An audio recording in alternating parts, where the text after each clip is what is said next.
The story of Scotland, the great saga of hardy people and their struggle against even harder neighbours, and of course Scotch whisky. Long, long ago, when glaciers stood guard like eternal sentinels, people began to settle on the land we now know as Scotland, people who clearly didn't care much about comfort. This happened about 13,000 years ago, when the ancestors of the Scots, armed only with their resilience and probably a bit of wit, decided that life under the warm sun somewhere in the south wasn't for them. Instead, they chose the Orkney Islands to build megalithic structures, which seemed to serve as local landmarks. Well, who wouldn't dream of a stone house that constantly reminded them of how cold it was outside? Perhaps this was their version of Instagram. Look, we've got huge rocks, don't forget to like. These megaliths were likely not built just for beauty. Surely they were meant to impress the neighbours. How else could you astonish your fellow tribesmen if not by constructing enormous stone structures that looked like they were delivered from another planet? Oh, how lucky we are that no one filmed a reality show about the Scots back then. Then, in the 1st century AD, the Romans arrived, people known for their ambition to conquer everything that could be conquered. These guys obviously didn't know that the people living in the north of Britain were not the type to be easily scared by a little scheming. The Romans thought, oh, Scotland, let's go show these tough folks who's boss here. But the Picts, the local guys, apparently weren't impressed. The Romans, seeing their grim faces and fierce cries, soon realized that the best thing to do with these clever and unyielding people was to build a huge wall. Thus, Hadrian's Wall was born, the first Roman barrier in the world, meant to say, hey, Scots, better not come any closer. Spoiler, it didn't work. The Picts kept doing their thing, waging guerrilla wars as if they decided the best way to welcome guests was with a bit of rough treatment. The Romans, who in their native Italy were used to throwing lavish parties with wine and olives, were not prepared for Scottish hospitality involving whisky and massive stones. And even after the Romans fled, life for the Scots didn't get any easier. In the 5th century, yet another group of conquerors appeared on the horizon, the Scots, who, it seems, decided that Scotland should be their favourite vacation spot too. It was like a pioneer camp where everyone took turns trying to prove who was the toughest, and naturally, the fights began. So, by the 9th century, tired of endless squabbles over who was cooler, the Picts or the Scots, they decided to unite under the leadership of Kenneth MacAlpin and founded the first Scottish superstate. Why argue when you can create an empire? They must have thought. From that moment on, Scottish life became one big festival, where the main attributes were not only swords, but also constant music. What could be better than living in a country where every other person could play the bagpipes as if it was their life's only purpose? But alas, having an empire doesn't mean you can relax. From then on, things went downhill. Conflicts, wars, battles, and endless fights with neighbours became the norm. The Vikings, those tireless conquerors from the northern shore, saw this as a great opportunity and began their raids, seemingly out of boredom.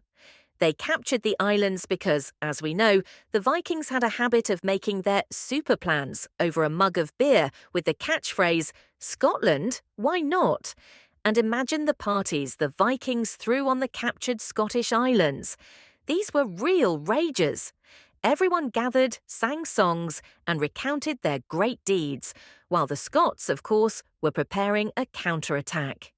In 1296, the Scots grew tired of the continuous English invasions, who seemed to think anything that moves should belong to us. And by the way, the English were always masters of conquest. However, William Wallace appeared on the scene, a figure transformed into a majestic superhero, endowed with dazzling brilliance and tireless charisma if you've seen the movie Braveheart. Wallace organised a few unpleasant surprises for the English, and although his exploits didn't end on the happiest note, forget about a happy ending, his cause was taken up by Robert the Bruce.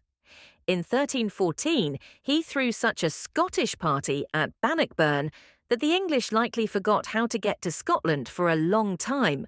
After that, Scotland regained its independence and embarked on the path of traditional feuds and dynastic wars. You'd think the Scots could finally relax, but no.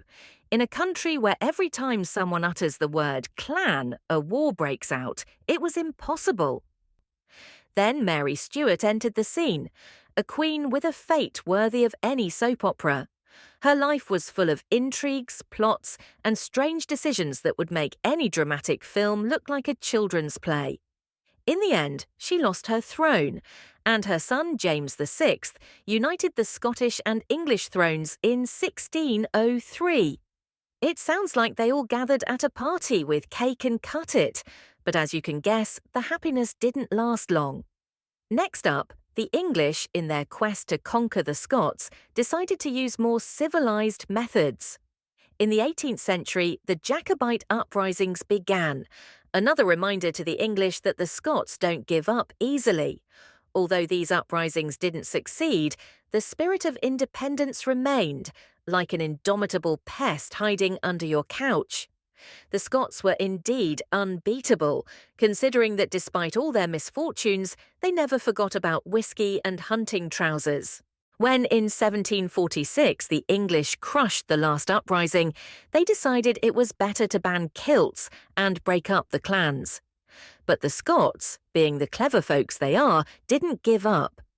Instead, they began actively exporting their culture through emigration, spreading their traditions worldwide.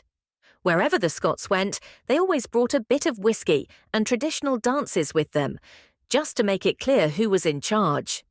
Thus, Scottish culture became a true hit, and as the cherry on top, the Scots became known as the people who will never disappear. By the 19th century, Scotland had become one of the centres of the Industrial Revolution. Shipbuilding and heavy industry turned it into an economic giant. The Scots created their famous cruisers, which likely were never any actual ships, but became symbols of Scottish perseverance and pride.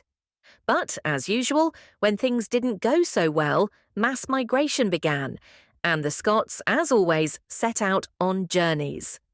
They went to the USA, Canada, and even Australia, where they brought their traditions, as well as skills in whisky handling and pairing it with food. In the 20th century, dissatisfied with their position, the Scots decided it was time to regain autonomy. In 1997, they held a referendum. The English, with a relieved, "Oh, all right," allowed the Scots to create their own parliament. It was like giving your little sister your toy, knowing deep down she'd give it back to you eventually. And in 2014, the Scots even tried to completely break away from the United Kingdom, but at the last moment, they apparently changed their minds. Being in their royal family was just too comfortable. Though, to be fair, the idea of separation still lingers in the air, like a good old bottle of whisky forgotten in the corner.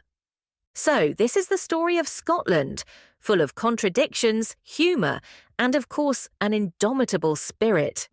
The Scots, even when persecuted and oppressed, not only survived, but did so with a flair that could outshine even the brightest stars in the sky. If you tried to write about their history, you'd have to go through more than one bottle of whisky to digest all the twists and absurdities they endured. So, in the end, it's safe to say that Scotland didn't just survive, it survived with a twist.